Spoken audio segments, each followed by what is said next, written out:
Piece controlling safely, behind cover, behind right-hand peaks, is one of the most important things in the game. And in this video, I'm going to be breaking down how you can practice it, the best techniques to use, and new ones that I've been adding to my own game over these past few weeks. Before we hop into the video, please consider using code JivenTV in the item shop, or at least make sure you're using somebody's code because it helps us out a ton. Without further ado, let's get into this video. So we'll be going through the courses one by one. To start with the first course, there's a lot of ways you can practice in this. First of all, your edit course into the opponent, but at the end, what I recommend doing is this. Practice dragging the cones into the opponent's box first. This is a technique a lot of pros have been using. Jarian talked about it in a video, and I've been trying to add it to my own game. The reason this is better is you can place the cones from further away, so you can place them earlier in the fight. After you place the cones in the first wall, you want to be moving to your right-hand peak while you're placing the rest of the builds. That way it makes it harder for the opponent to hit you. Now another thing you can practice in this first course is the Noah Rayleigh ramp phase and then pre-box method. So if you set it up like this, phase a ramp into this box and then pre-box out the right, that can help you get the technique of this phase trick down and the pre-boxing out the side habit built. So the way you do this move is you look down and to the left, crouch up and down while spam building a ramp.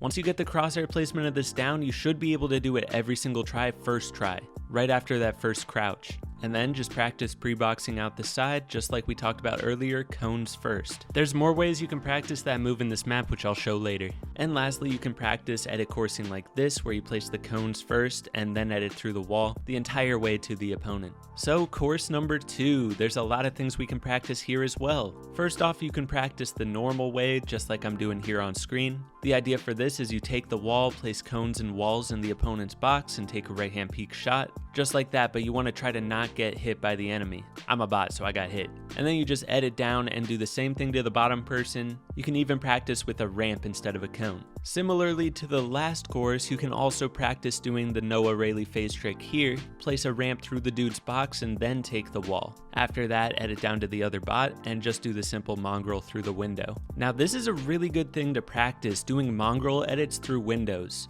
Notice how when I confirm this ramp edit, I'm completely behind cover, behind that right-hand peak when I confirm the edit. There's no better way to do a mongrel edit. This is the most efficient and hardly anybody does it. I'm telling you, if you build the habit to do your mongrel edits like this, get off to the side when confirming, it'll help you out a ton. I've been adding it to my own game and it's crazy. Next up, we got course number 3. This course is pretty straightforward, pretty similar to the last few courses, just you do a side jump to start it out. You can practice in this course in multiple ways as well. First way, you can do the window mongrel edit just like I was talking about earlier, while piece controlling around the opponent while you do it, just like there on screen. Or you can do the cone dragging method like we talked about earlier. After you do the side jump, just drag cones into the enemy's box and then take the wall and piece control around them behind a right-hand peak. Those are the two best ways to do it. I recommend just doing that until you can get it down full speed. By the way, if you're new to piece control, just take it slowly. You don't need to try to do it full speed at first, just make sure you're practicing good techniques, doing it all correctly, and eventually you'll be able to slowly speed it up, and that's when you'll be able to start doing this stuff full speed, and then it'll just slowly transfer over to arena. It's not an instant thing, but if you grind hard enough, you'll definitely see the results. Alright, course number 4, let's see what we got going here. So this course is just one of those like free courses, you can do whatever you want. These ones are the best, bro.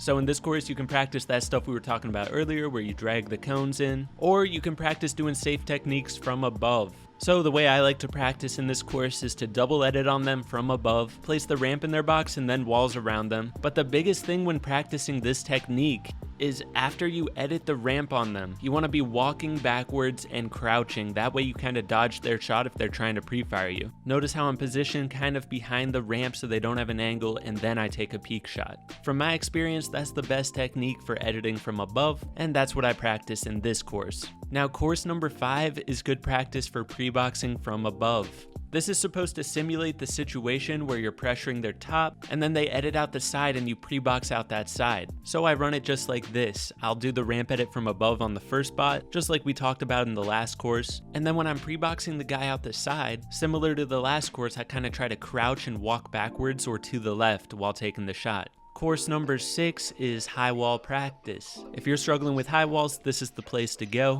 When doing a high wall, you just side jump and you want to prioritize that high wall. That should be the first build you're aiming for when you're doing the side jump. This will help you if you're on high ping and trying to get that high wall into place. Aiming for the highest wall first will help guarantee that you get the high wall every time. Another thing to note here is when I do the window edit, notice how I'm only placing the back wall and the right wall. I don't go for that left wall because to get that one, you'd have to expose yourself. See how I took damage there? It's better to just claim the back wall and the right wall from behind your right hand window peak. And then if you do this in a real game and they start to try to go out that left side, you can edit through and then place that wall when they're moving out it. That's the best technique in my opinion. Now for course number 7. This course kind of builds off the last one, editing on somebody above you, so you can get some more practice with that window technique in this course. In this course, you want to piece control on the opposite side of the opponent. So if they're on the left side, you go to the right side, and vice versa. Because, for example, if you go on the same side as the opponent like this, you can see it's really awkward and you're gonna get shot. Another thing you can do is edit course all the way up to them, get the bot underneath your ramp, edit out the side and practice this right hand peek. If you've been following me for a while, you know this is one of my favorite moves, so this is a place you can practice it. And then here's 2 other moves you can practice. A little jabate out the side. Obviously the bot's not gonna go for it, but most players will. The idea is you want the enemy to think you're going out the side, and then you edit on them when they're facing the wrong way. And then you can practice piece controlling like this. But let's move on to course number 8. This one's pretty similar to some of the last courses. You want to practice edit course into the opponent, grabbing that front wall, and then you can window mongrel edit them or piece control them with cones and walls, whichever you're feeling. But yeah, you can practice both of those in this course. Next up, we have another piece control from low ground technique. In this type of situation, you want to hug the wall when piece controlling the walls and cone above them. This one's a bit of an awkward edit, so it does take some practice in this map to get the movement and muscle memory of this down. You can practice with the ramp like I just did, but it's kind of awkward to do it from this angle. Here's another really good technique you can practice in this map. I do this move a lot in arenas, so practicing it here definitely helped that out. The idea is you want to double edit up on the opposite side of the enemy. Grab the wall while you're jumping through your double edit, and then piece control them safely through that wall behind your right hand peak. I'll do this move a lot in arena when I'm trying to build up on the enemy. This move is really good for when you're trying to build up to the enemy on high ground. Next up is course number 10. We got 5 more. In this course, I usually practice the ramp phase trick again. This is another one where you can practice doing that trick and then pre-boxing out the side for the second bot. Or you can just do the normal way where you just take the wall, box the first enemy, and then box the second one. But I do this trick all the time in arena, so if you don't have it down, I definitely recommend practicing it. Now, course number 11. The goal of this one is you try to take the wall while side jumping, and then you piece control the opponent inside the box. Again, I recommend doing the mongrel edit through the window, or you can practice placing cones instead, whichever you're feeling. If you're feeling extra spicy, you can practice taking the wall and the ramp at the same time. It's a little bit tougher to do it that way, but it is more pressure to the opponent and good practice. Now, course number 12 is similar to other courses. In this course, you want to edit on the opponent from above and then drop down on the second enemy. Something you can practice in this course is after you double edit, place this wall in front of you, because a lot of times they try to pre-fire you or jump and take a shot, so placing this extra wall in front of you after double editing can give you an extra layer of protection and give you some more good habits while piece controlling. Next course is another one where you can do whatever you're feeling. You can edit course around, go above, or break the wall and piece control through it. In these free maps, you can do whatever the heck you want, so go crazy. Practice the thing you're struggling with the most.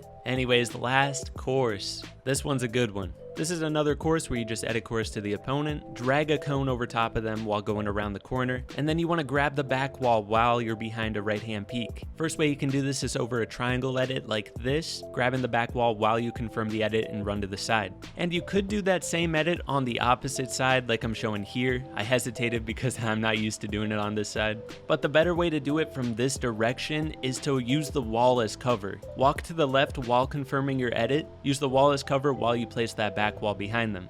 Anyways guys, that's gonna do it for this video. Hopefully this helped you out and gave you some new tricks to use in arena. If it did, be sure to hit that like button, subscribe if you're new, use code JivenTV in the item shop, and I'll catch you in the next video. Peace.